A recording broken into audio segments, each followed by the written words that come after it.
It's U of L Today on 93.9 The Ville. Here's your host, Mark Hebert. And welcome to U of L Today with Mark Hebert on 93.9 The Ville. This is the show about all the stuff going on at the University of Louisville, all the research, and we talk to students from time to time and find out what events and cool things are happening on campus at U of L. U of L's Student Center is now the second largest building on campus next to the football stadium. It was a $40 million expansion and renovation, and it was finished this year, and Glen Gittings from Student Affairs is here to tell us all about the newly renovated SAC, as we call it. Glenn, good to see you. Good to see you as well, Mark. Thanks for having me. What's SAC stand for? The official is the Swain Student Activities Center, so there's actually two S's there. So it's a SAC. Yeah, exactly. But there are many other schools, actually. I've been doing some benchmarking this morning, and there are many other schools that actually call their student union the SAC as well, so we're not immune. In fact, I was in Trinidad and Tobago leading a student group trip, and at their campus there, it's called the SAC as well. So it is. So it's not unusual. So that's what everybody's called it at the University of Louisville since it was built. And when was it? 1990 is when the Student Center opened. Okay. And it's for those of you who don't know, it's that building with the clock tower on it. As you're driving on the interstate and looking over on 3rd Street, it's the big clock tower building. So that's what it is. All right. So how big was it before? And then it took 2 years to add on, renovate, etc. So how big is it now, and how much did it cost? So this cost $40 million. One key piece about this is no student dollars, no tuition dollars were used to fund this renovation. So pretty unique. We also stayed open during the entire time of the renovation and expansion. We added brand new, about 33,000 square feet. Overall, we renovated and expanded about 80,000 square feet. So about 90% of the building was touched in this renovation and expansion. Probably added 5,000 seating spaces into this place, 16 new meeting rooms. So what we ran into a lot was that student groups could not find space on campus to meet. Our Greek organizations usually meet on Sundays. Their groups were growing so big that they didn't have space, and there were so many of them they didn't have space. One fun fact, when I was a student way back when at U of L in 1995 as a freshman, we probably had, 150, 200 student organizations. We have over 450 student organizations now. Those groups need space to meet. So this space specifically was designed, one of those intentions was designed for those groups to meet. Well, but they're big spaces. You got, 2 new ballrooms, basically? Absolutely. So I'm just mentioning some of the smaller space, which is what we needed. Right. Meeting rooms of 100, things like that. But we did add some pretty prime real estate space in the expanded piece. So we've got a ballroom it's probably almost 10,000 square feet that'll hold around 1,200 theater style. We've got a multi-purpose room that is probably just at around 6,000 square feet. That'll hold just over 500 theater style. And each of those rooms actually subdivide as well. So you can break them up into 3, 4 rooms. All of it has built-in integrated audio-visual projectors, screens that come down from the ceiling, so no longer do you need to lug in outside audio, and it's all calibrated so the audio sounds correct in the room. So really, really neat spaces. And when you talk about the new spaces, this isn't really new space, but the place where the restaurants were. Yes. I mean, it's not brand new, but it's basically renovated and gutted. And yeah, that's the best way. I mean, it was taken down to the studs like you would do a renovation of maybe your house or something that's similar. So this renovation and expansion was able to happen because of a collaboration between 2 key partners. Follett, the bookstore, they're the main operator of our campus store. They actually took the bookstore that everyone's used to all the way to the east side, and they wanted an outward facing, connected to the street, so they could have walk-up traffic on game days and different opportunities. So they had a significant investment in the building that allowed us to do this. And Aramark, who runs U of L Dining, they had a pretty significant investment in the building as well. So along with major expanded event and catering opportunities, now we can run things just like any other convention center can. They also invested in the restaurants. So we have now an expanded Chick-fil-A. A lot of students love this place. They do. Full Chick-fil-A menu, including Mark, if you want to get the ice cream cones. They are there. And that place is busy from the moment it opens to the moment it closes. It is. We added a Panda Express. We expanded Wendy's. Papa John's is still there. You also have Sandwich Shack, pretty neat opportunity inside there. It's kind of a hybrid of an all-bon pan, McAllister's with Subway prices. So make your own sandwiches, soups, things like that. And then we added in a Starbucks as well. I'm a big fan of the Mediterranean place. Oh, Alilo. So that's in the Marketplace. So Right. Marketplace, adds Alilo, which is a Mediterranean fresh salmon, high protein, almost no carbs, those options. You've got a burger spot all the time. You've got sushi every day. And you've got a salad, made to go, salad, greens to go, and then a rotating menu that happens as well. So that's been a big hit with students too. And that's open to the public, so anybody can walk in there. If you live anywhere near the University of Louisville or work anywhere near the University of Louisville and just want to walk in during the day, I mean, you got the Ville Grill on one side of campus, which is, in my opinion, the best, cheapest lunch in Louisville. And then and they got what's in the SAC, the Student Activity Center, that you got all these options. I always encourage folks to try the Ville Grill for breakfast as well. They make a fantastic omelet. They do. But we are open to the public. You've got Old Louisville just near us. We've got a lot of parents that'll drop by and visit with their students and dine. You've got a lot of conventions, meetings, conferences that happen in the building now. They will use the dining. So yes, it is. We are the living room of campus.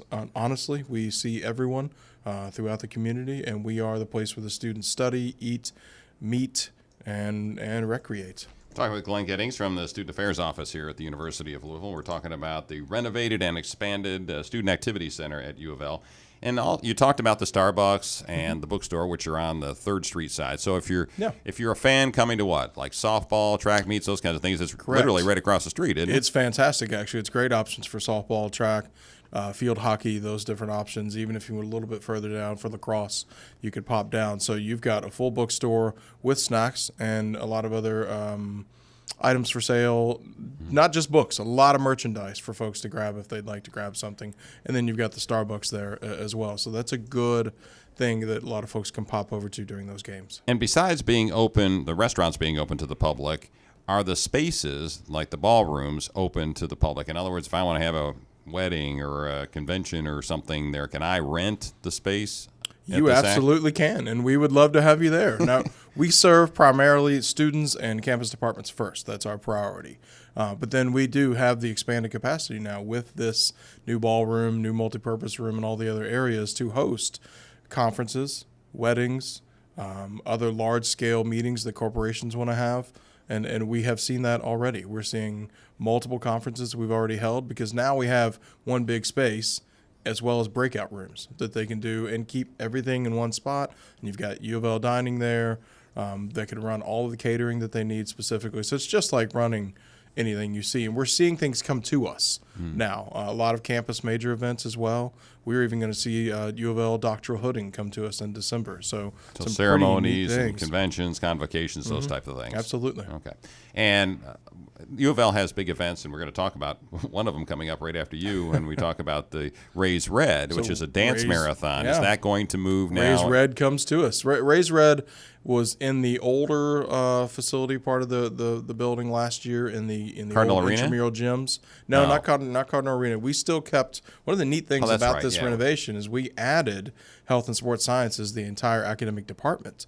They never had one centralized space for their faculty and classes. They were in an old Crawford gym, and they were in various other parts. So with the expansion and renovation, we brought their department faculty and staff to there, and they actually utilized the old intramural gyms as their daily classroom. Right. So that is where Raise Red was last year, but they're coming into the ballroom this year, so all of Raise Red will be inside there, and then they spread through the entire building. So they're there the entire time.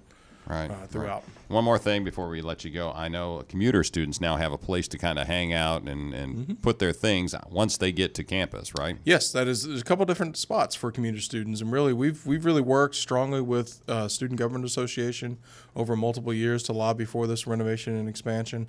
And one of those components, and I also run the Parents Association, so we hear families ask about space for commuters. So we actually created a commuter lounge.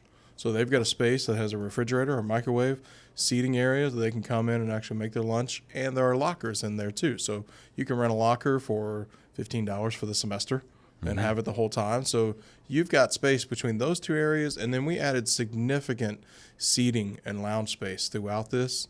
So we're seeing a lot of students get there in the morning, relax, study, hang out, go to class, come back for lunch, do some more homework, go to meetings for their student groups, and engage with the building almost the entire time. We're open from 6:30 in the morning to 11 at night most times. All right, real quick, final notes to folks out there who are listening, just the general public about the Student Activity Center and just the whole feel of campus right now? It's transformed. I mean, one of the neat things is we are 400 diagonal feet from the new Belknap Academic Building. So that pathway now it's really a corridor from that brand new academic building. And what we expected is happening. They are going to class there. They're coming right on into our building, hitting the relaxation spots, grabbing a bite to eat, meeting for their groups. Glen Gittings, appreciate you joining us. It is by far the largest student fundraiser on UofL's campus. It's called Raise Red. Spencer Moorman is a social worker at the University of Louisville Physicians Pediatric Cancer and Blood Disorders Clinic, while Joseph Thompson is one of the student organizers of Raise Red. Welcome to both of you. Welcome. Thank Glad you you're for having here. us. Thanks for coming. Thanks for having us. Sure. Joseph Thompson, what is Raise Red for folks who have no idea what Raise Red is? All right. So Raise Red is a year-long fundraising effort that culminates in an 18-hour dance marathon. We raise money, like you said, for the Pediatric Oncology and Hematology Clinic downtown. Last year, we raised over $601,000. Wow. And so all the money goes to to kids with cancer, Yes. basically, to do research, right? Yes, and blood diseases, correct. Okay. And Spencer, you're a social worker. You work with kids with cancer, I right? do. And their families. I do. All I right. have the privilege of, working on the front lines and, witnessing firsthand the good that Raise Red does for our clinic, for patients and families. Mm-hmm. Is it the research? Is that what it goes to? It goes to research on pediatric cancer? Or for the day-to-day stuff? It goes to both. Okay. Yeah. Yeah, 50% to clinic needs and then 50% to research. Okay. So again, when you said it was an all year long thing, a fundraiser, but I've only been to the dance marathon, which is just this emotionally draining 24-hour dance marathon. It is pretty awesome. Yeah. So what do you do throughout the year, Joseph, to raise money? Yeah, definitely. We have a Patient Pals program where we pair some college students with some of the patients at the clinic, and they have events all year round. So we have a gingerbread competition coming up here for the holiday season. We also throw a kid prom a couple months before Raise Red, so all the kids get dressed up with their patient pals when we go. Last year was held at the Gilda's Club, and we had an amazing time just dancing and partying, and we just throw a lot of those events for the kids throughout the whole year. Okay, and then again culminates with the dance marathon. And if I can brag on Raise Red a little bit, because having the opportunity to work firsthand with especially the Family Relations Committee, but actually meeting with the the sponsorship committee and the marketing crew, it's truly unbelievable to see how many students are involved at such an extensive level, Right. giving of their time and energy and talents in different ways, honing in on their strengths to really fight for a cause that's greater than themselves. And so just from my vantage point, actually knowing the families and working with the patients and realizing the good and the impact that these young people at U of L are having in the lives of others is it's pretty awe-inspiring. And so I don't know if Raise Red, will brag enough about all that they do, but they work on so many different levels, all year round. Again, we're talking with Spencer Moorman, who's a social worker at U of L Physicians Pediatric Cancer and Blood Disorders Clinic, while Joseph Thompson is one of the student organizers of Raise Red. And it is a totally student-led fundraising drive, right? Mm-hmm. Yeah, we have an executive board with 19 members. Our jobs span sponsorship to family relations to programming, which I do. I play in the 18 hours. And then we also have different tiered leadership under that. But at the marathon, we have around 1,000 student dancers that come and support and fundraise to be able to be a part of Raise Red. So that's 1,000 kids, and there's 15,000 undergraduates at the university. So 1 out of every 15 students on the University of Louisville campus participate in Raise Red, basically, is what you're talking about. Yeah. And it really has, I think, grown some wings over the years. Last year was bigger than the year before that, bigger than the year before. And so, constantly trying to reach other parts of the university, the athletes, Right. coaches, trying to get everybody involved. Well, Spencer, let me ask you this. You work with the families and you work with little kids who have cancer. What are some of the ways that those dollars that come from Raise Red go to the help those families and those kids?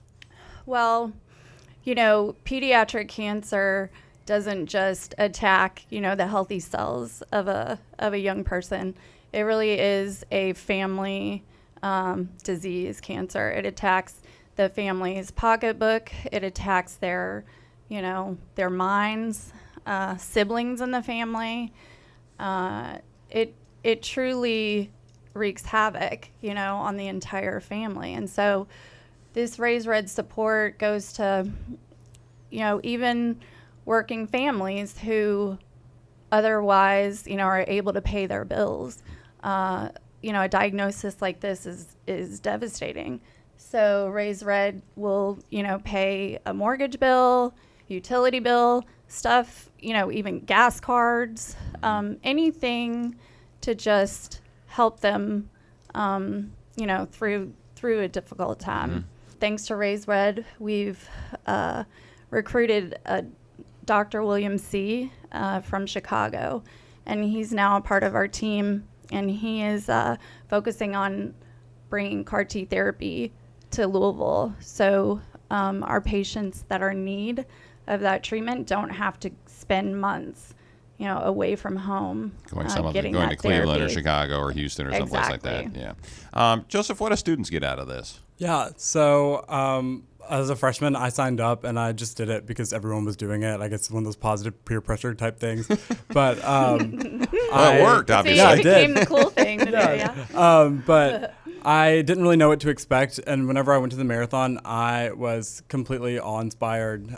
Just being able to go and stand and dance and be exhausted with your friends for 18 hours is one thing, but to hear the family stories and to dance on a team for a specific kid and to learn their story beforehand and to really understand why you're raising the money that you're raising and to become invested in a cause has obviously led me to the point where I am today. But I think Raise Red is one of those things that you can never get out of it what you put into it. You are always working to, kind of push yourself to that next level to keep going when it comes to Raise Red and raising money. Talking with Joseph Thompson, who is one of the student organizers of Raise Red, along with Spencer Moorman, who's a social worker at UofL Physicians. And when I went, I think I've been to 2 dance marathons on the day that you released a total, near the end of the show. And I don't know if there's a dry eye in the place. Mm-hmm. No, definitely not. Is that? I tell you what, there are a few times in my life where I've felt, that there is something bigger. There is a God. There, it's like a spiritual religious experience to see such goodness and like positive energy in a room. It's bigger than them even getting together for childhood cancer. It's just beauty of people coming together despite their beliefs or differences or what fraternity they belong to or where they come from, and to put that much time and energy and effort and passion into making a difference in the lives of others and to really be fighting for their peers, and to see them when they reach their goal and they put up they those erupt. Numbers, you can see the emotion and they, the relief and the happiness. It really is the most moving sight to see. It is. It's very moving. And Joseph, I guess we're getting ready to wrap up here, but I guess we ought to get to how can people help with Raise Red? What's the pitch to folks out there who are listening to this and wondering how they can get involved and maybe sponsor a student or something like that? Definitely. So you can always visit raisered.org, and we have tons of information about sponsorships or just even how to donate. And then if you know a student that's dancing here, then they'll have their own unique individual fundraising page, and you can donate to that. But I would definitely say check out raisered.org, and then you can find us on Twitter, Instagram, Facebook, anything like that if you just want to follow the day-to-day of Raise Red. All right, you've raised about $600,000 last year. What are you hoping this year? More than that. And when is Raise Red? When is the finality of the dance marathon? It is February 22nd and 23rd. Okay, so that's late February, so you got about 3-4 months to think about that. All right, well, both of you, any final thoughts on this? Did you want to make a final pitch to anybody? I say look for Raise Red all around at U of L athletic events. And thank you, Raise Red, for the hope that you all represent to patients and families. Thank you so much. All right, good way to end it. Thank you both. Spencer Moorman, who's a social worker at U of L Physicians, Pediatric Cancer and Blood Disorders Clinic, and Joseph Thompson, one of the student organizers of Raise Red. We're here now with Michael Ojhia, who is a University of Louisville graduate, and he's back on campus. He's going to be talking to a group that's been sponsored by the Communications and Marketing Department and the Institute for Intercultural Communication at the University of Louisville. Michael, welcome back to your home university, I guess, right? My alma mater. Your alma mater. There you much. go. Yeah. You're living nowhere near Louisville these days, are you? No, I actually live in Belgrade, Serbia.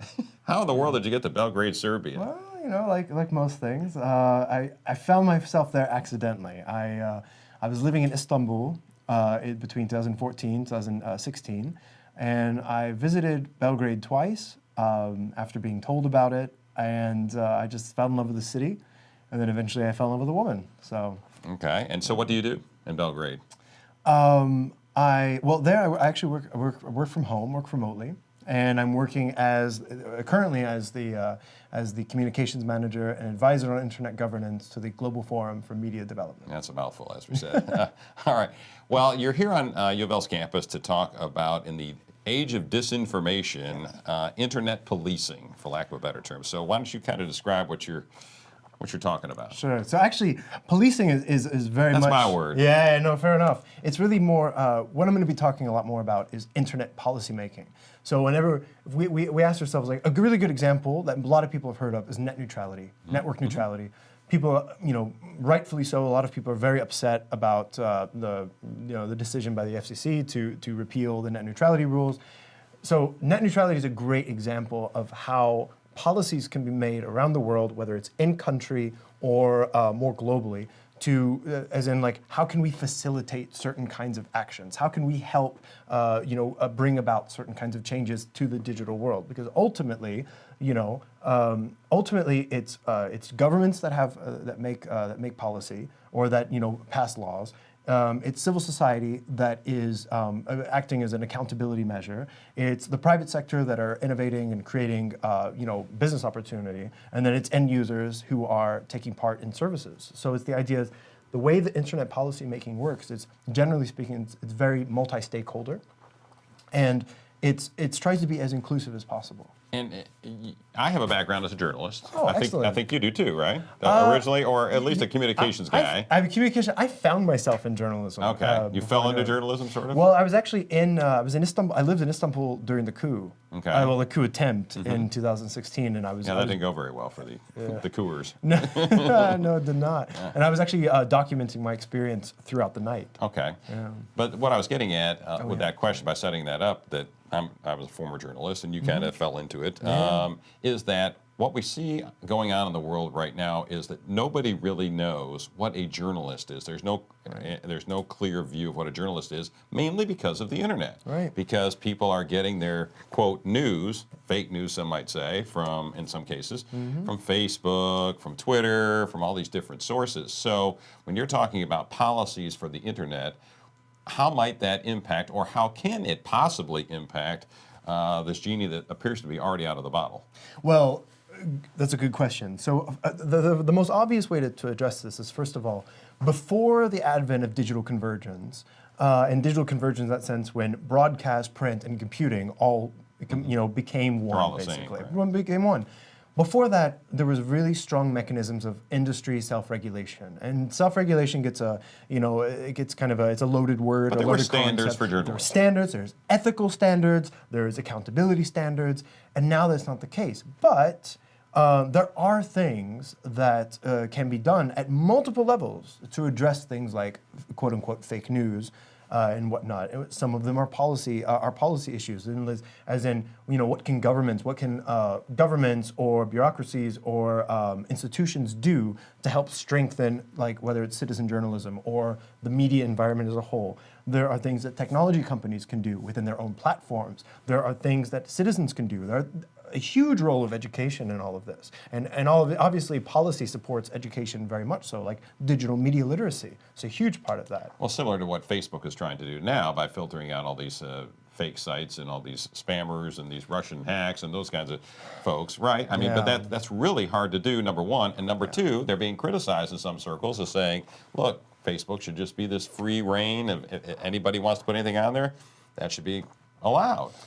So how do you balance those? Well, obviously, individuals can always post whatever they want, but whenever actors are posing as others, that is a clear violation of media ethics. That's the way that I would frame the problem. Well, I would too, but a lot of people don't. Well, of course. But at the same time, I mean, even if information is online, if there are better ways to verify that information, or at least help individuals and users know, or at least help them to understand, like, what are they consuming. We have food safety guidelines. We have nutritional facts, that sort of thing. Why should, information is power, and information is all-consuming. So why should that be any different for the kind of data that's available? Especially considering, or for the information that's available, especially considering that there are broadcast standards, there are print standards. So just because one can say something doesn't mean that that thing that they're saying is better or stronger or more factual. But as we've seen also in places like Myanmar, and all around, and many other parts of Southeast Asia, as well as many parts of Africa, data and information is used as a weapon. So it's absolutely imperative that there are ways that we do address this issue, because it's getting people killed. Should we be concerned about the 2018 elections and the 2020 elections, any elections going forward, because we've got these bad characters that are infiltrating and misusing internet, social media, those kinds of things to try and spread misinformation? Absolutely. People, as citizens, we are all responsible for ensuring that we find multiple sources of information, that we are informed, and it's also the responsibility of the government to ensure that they take cybersecurity seriously, because as long as a device can connect to another device, and especially as it can connect to the internet, it can be hacked, period. So yes, it is absolutely a concern, and it's going to only continue to grow. It's never going to go away. Is our government in America here taking it seriously? Taking internet security seriously, so in your mind? Well, not as serious maybe as they should. But having said that, which government? Because different. The federal government, the administration, the Trump administration, the FEC, those folks. The federal. FCC, sorry. Based on the information that I have, I don't think they're taking it as seriously as they should. I mean, I remember reading something along the lines of there was a certain amount of money allocated for election security that I don't think any of it's actually been spent yet. That might have been part of it might has be been. changed. It might be changed now. But I also just saw a feature about Colorado doing cybersecurity training with their election officials. So I think it's really we have to look at it state by state. The federal level, let me put it this way. Even if the federal government is doing a little bit, it needs to be doing a lot more. So the answer to that question will probably always be yes. Yeah, or not doing enough. Or not doing enough. Michael Ojhia, welcome back to the University of Louisville. Glad you're here. Thanks for listening to UofL Today with Mark Hebert. Go Cards.